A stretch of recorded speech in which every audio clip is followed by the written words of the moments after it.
दोस्तों, आपका हिंदी मानस विद नेहा में बहुत बहुत स्वागत है। मित्रों, आज मैं 1000 प्रश्नोत्तरी सीरीज़ के अंतर्गत राम की शक्ति पूजा कविता से कुछ महत्वपूर्ण प्रश्नों को लेकर प्रस्तुत हूँ और आशा करती हूँ कि इस वीडियो के माध्यम से आपको अपने अध्ययन में बहुत ही सहायता मिलेगी।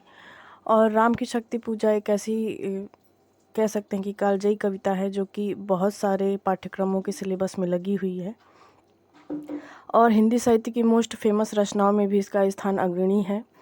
तो समय को ज़ाया ना करते हुए चलिए शुरू करते हैं हम आज का वीडियो। पहला प्रश्न है, राम की शक्ति पूजा किस पत्रिका में प्रकाशित हुई? ऑप्शन में है सुधा, मतवाला, भारत या फिर आनंद कादम्बिनी। तो इस प्रश्न का जवाब हो जाएगा ऑप्शन नंबर 3, ये भारत नामक पत्रिका में प्रकाशित हुई थी। अगला प्रश्न है, निराला की राम की शक्ति पूजा पर सर्वाधिक किसका प्रभाव है? मोस्ट इम्पॉर्टेंट क्वेश्चन और सभी लोग जानते होंगे, लेकिन फिर भी यह प्रश्न अपने आप में बहुत ही महत्वपूर्ण है। वाल्मीकि रामायण, कृत्तिवास रामायण, रामचरितमानस या फिर विष्णुगुप्त। तो इस प्रश्न का जवाब हो जाएगा ऑप्शन नंबर 2, ये कृत्तिवास रामायण के आधार पर लिखी गई है राम की शक्ति पूजा और कृत्तिवास रामायण बांग्ला भाषा में रचित है कृत्तिवास के द्वारा। चलिए अगला प्रश्न देखते हैं। अगला प्रश्न है, राम की शक्ति पूजा का प्रकाशन वर्ष है 1940, 1938, 1936 या फिर 1941। तो इस प्रश्न का जवाब हो जाएगा ऑप्शन नंबर 3, ये सन 1936 में प्रकाशित हुई थी। अगला प्रश्न है, राम की शक्ति पूजा मूलतः किस काव्य संग्रह में प्रकाशित है? गीतिका, परिमल, आराधना या फिर अनामिका। तो इस प्रश्न का जवाब हो जाएगा ऑप्शन नंबर 4, ये अनामिका में प्रकाशित है। अनामिका में चूँकि 2 रूप थे उसके, एक थी प्रथम और दूसरी थी द्वितीय अनामिका, लेकिन इसमें किसी का जिक्र ना देकर सिर्फ सीधे अनामिका लिख दिया गया है, तो इसलिए इस प्रश्न में ये जवाब सही हो जाएगा। चलिए अगला प्रश्न देखते हैं। राम की शक्ति पूजा की प्रथम पंक्ति है, रवि हुआ अस्त ज्योति के पत्र पर लिखा अमर, लौटे हुए युगदल राक्षस पदतल पृथ्वी टलमल, बैठे रघुकुल मणि श्वेत शिला पर निर्मल जल, निशी हुई विगत शशि के ललाट पर प्रथम किरण।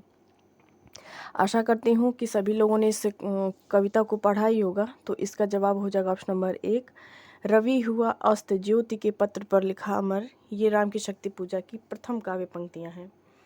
प्रश्न संख्या 6 है, ज्योति के पत्र पर लिखा अमर पंक्ति का सांकेतिक अर्थ है। तो जो छायावाद में जो रचनाएं लिखी गई हैं उनमें मुख्य बात यही दिखाई देती है कि कोई भी अगर हम रचना को ले लें तो उसका सीधा अर्थ तो होता ही है, साथ ही साथ उसका सांकेतिक अर्थ भी होता है।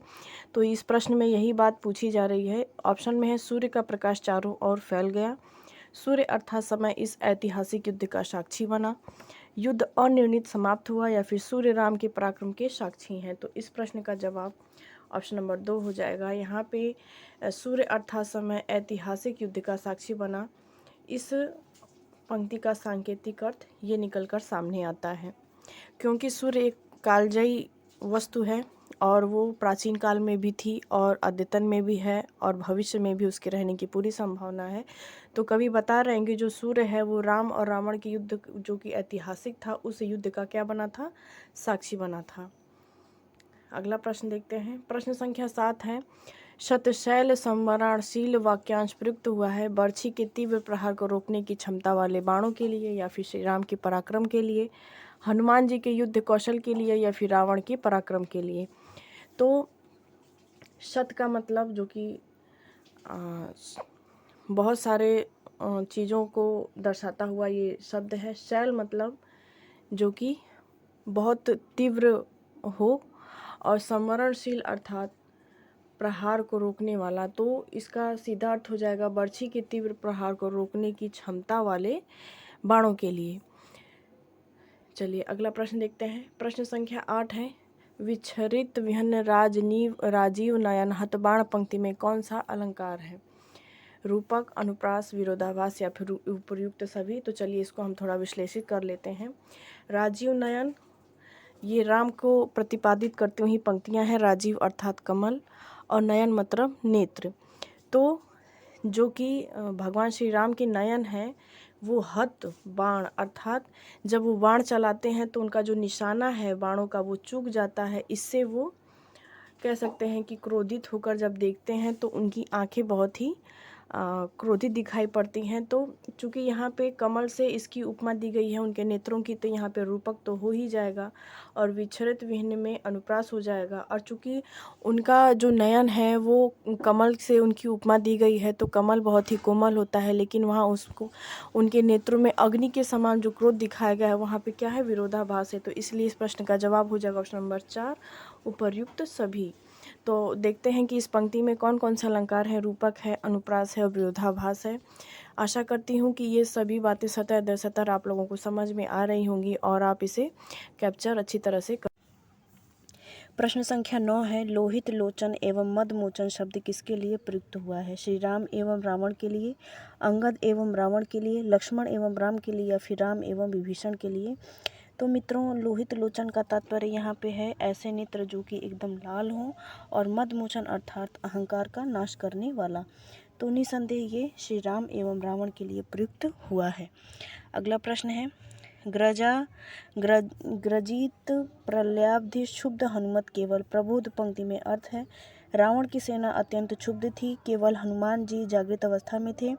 गर्जना करते हुए समुद्र की भांति केवल हनुमान जी क्षुब्ध जनों को प्रबोधन दे रहे थे, या फिर हनुमान जी युद्ध की अनिर्णात्मकता से क्षुब्ध थे, अर्थात जो युद्ध का अनिर्णय था, उसका कोई निर्णय नहीं निकला था, उस बात से क्षुब्ध थे।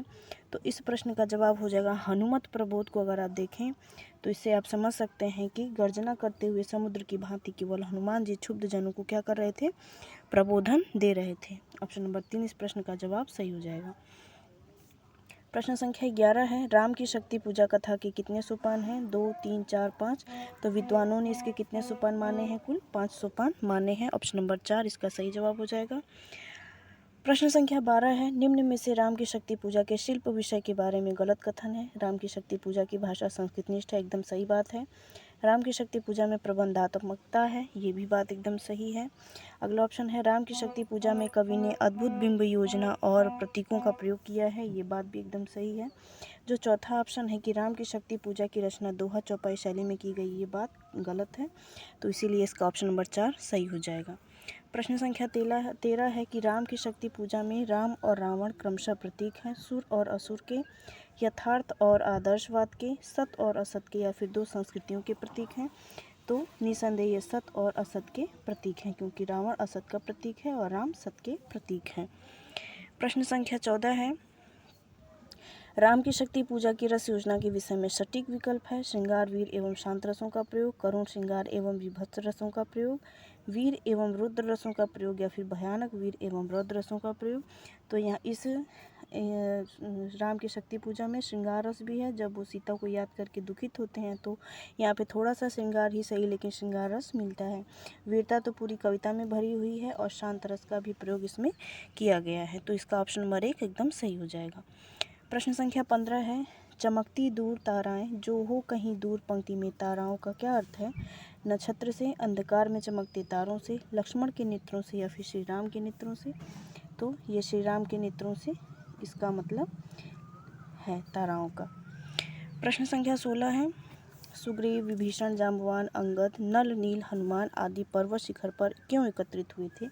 एकांत चिंतन के लिए, अनिर्णायक युद्ध के समाधान के लिए, श्री राम को उत्साहित करने के लिए, या फिर पर्वत का सौंदर्य निहारने के लिए?